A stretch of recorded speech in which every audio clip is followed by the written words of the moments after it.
One night, the evening stars shone down on a tiny village. Only one house still had a light burning, and that was the workshop of Geppetto, the kindly old woodcarver. He was busy carving a little puppet. "Isn't Pinocchio almost like a real boy?" he chuckled. Climbing into bed, the old man mumbled, "I wish you were a real boy, Pinocchio." Jiminy Cricket overheard Geppetto's wish. He had seen how kind and gentle the woodcarver was, and he felt sorry because the lonely old man's wish could never come true. Suddenly, a shimmering light filled the room. Then, a beautiful lady dressed in shining blue appeared. She raised her wand and said, "Wake, Pinocchio. Skip and run. Good Geppetto needs a son." Pinocchio blinked his eyes and raised his wooden arms. "I can move!" he cried. "I'm a real boy!" "No," the blue fairy said sadly. "You have life, but to become a real boy, you must prove yourself brave, truthful, and unselfish." And Jiminy Cricket would help. The next morning, Geppetto couldn't believe his eyes. There was his puppet, laughing and talking and running. "It's true, Father!" Pinocchio cried. "I'm alive!" After the initial joy was over, Geppetto said, "But now, Pinocchio, you must go to school. Study hard. Then you'll soon become a real boy." Meanwhile, Jiminy Cricket had overslept and now jumped up in a great hurry. He caught up with Pinocchio just as the silly little puppet was walking off with the worst pair of scoundrels in the whole countryside, J. Worthington Foulfellow and Gideon. The villains convinced Pinocchio that he should forget about school and become an actor. "But, Pinocchio," cried Jiminy, "what will your father say?" Pinocchio said, "Father will be proud of me." Soon they came to a marionette theater. When its owner, Stromboli, saw Pinocchio, his small, evil eyes glistened. "What a drawing card!" he exclaimed. "A puppet without strings!" The fox nodded. "And he's yours," he said, smiling greedily and holding out his paw. "For a certain price, of course." That night, Pinocchio sang and danced. The audience cheered for more. A puppet without strings! It was a miracle! But when Pinocchio started to head home for the night, Stromboli snarled at him. "You're mine, and you stay here!" And bang! Before Pinocchio could resist, he was locked in a birdcage. "Oh, Jiminy," Pinocchio sobbed. "Why didn't I go to school? I'll never see my father again." Suddenly, the blue fairy appeared before the sad friends. "I'll help you this time," she said, "because you are truly sorry. Run home now, Pinocchio, and be a good son, or you'll never become a real boy." "Whew!" Pinocchio sighed thankfully. "Let's go home." He and Jiminy started running as fast as they could. But whom should they bump into but Foulfellow and Gideon? This time, Foulfellow persuaded the gullible puppet to forget his good resolutions and take a rest cure on Pleasure Island. "You promised to go right home," Jiminy cried. "But Foulfellow says I need a rest after my terrible experience." They came to a coach bound for Pleasure Island.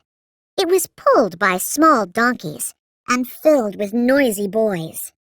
As Pinocchio climbed aboard, Jiminy saw the evil-looking coachman slip Foulfellow a heavy bag. Again, the fox had sold Pinocchio. After boarding a ferry, the coach docked at Pleasure Island. Here, streets were paved with cookies, and fountains spouted lemonade.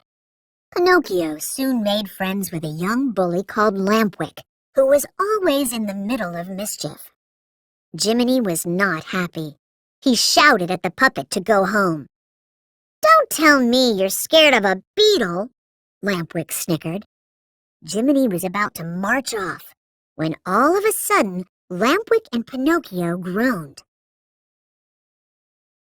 The boys were sprouting donkey ears. "It's donkey fever," whispered Jiminy, horrified. "You were lazy, good-for-nothing boys, so you're turning into donkeys." They quickly dashed through the streets. As they rounded a corner, they saw the coachman herding a bunch of braying donkeys, many of which still wore boys' hats and shoes. Pinocchio and Jiminy managed to climb up the wall surrounding the island, but Lampwick had already turned into a donkey. There was nothing they could do. With a lump in his throat, Pinocchio followed Jiminy and dove into the sea to escape. They had a long, hard journey home. By the time they came to the village, it was winter. They hurried to Geppetto's door and pounded on it. But the house was empty. Just then, a gust of wind blew a piece of paper around the corner. "Hey, Pinocchio," Jiminy exclaimed. "It's a letter." "Dear Pinocchio, I heard you had gone to Pleasure Island, so Figaro, Cleo, and I started off in a small boat to find you. Just as we came in sight of the island, out of the sea rose Monstro, the giant whale. He opened his jaws. In we went. Now, dear son, we are living in the belly of the whale. But there is very little to eat here, and we cannot exist much longer. So I fear you will never again see your loving father, Geppetto." For a while, they were both silent, too sad to speak. Then Pinocchio stood tall and said, "I am going to save my father." Just then, a dove wearing a golden crown appeared. "I will take you," she said. "Climb on." Then she spread her wings and flew until they reached the seashore. Pinocchio and Jiminy did not know that the dove was the blue fairy in disguise, and that it was she who had brought them Geppetto's letter. When the dove was out of sight, Pinocchio tied a big stone to his donkey tail. Then he and Jiminy leaped off the cliff into the ocean below. As soon as they reached the sandy bottom, Pinocchio scrambled to his feet. "Come on," he said. "Let's find Monstro." "We'll never find him," muttered Jiminy. "We're probably looking in the wrong ocean." Jiminy was wrong. Very near them floated the whale they were looking for, fast asleep. Inside the whale was Geppetto.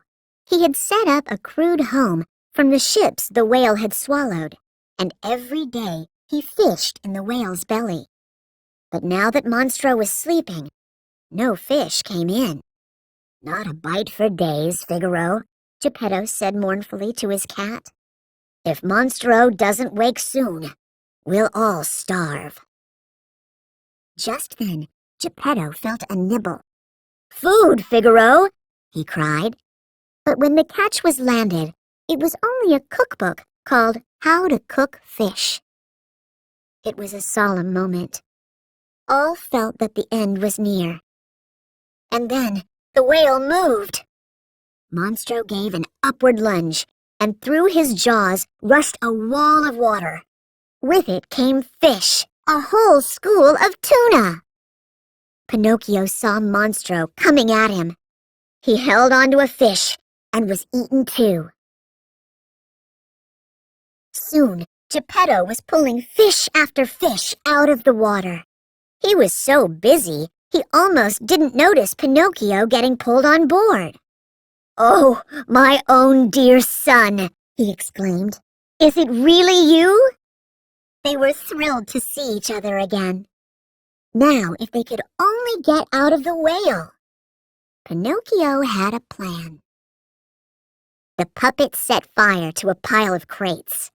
As the fire began to smoke, they jumped onto a raft. Soon, the whale gave a monstrous sneeze. Out went the raft, past those crunching jaws, into the open sea. But they were not yet free. The angry whale plunged after them and splintered their frail craft. Geppetto was sinking. "My son, save yourself!" he cried. But the brave puppet kept him afloat as giant waves swept them toward the shore. Geppetto lay on the beach, gratitude filling his heart. And then he saw Pinocchio lying beside him, still, cold, and pale. The old man was heartbroken. Geppetto gathered poor Pinocchio into his arms and headed home. Then he prayed. Suddenly, a ray of starlight appeared. A soft voice said, "And someday, when you have proven yourself brave, truthful, and unselfish, you will be a real boy." Pinocchio sat up. He looked at himself and felt his arms and legs. Then he knew. "Father, look at me!" he cried joyfully. The Blue Fairy's promise had come true. Pinocchio was a real live boy.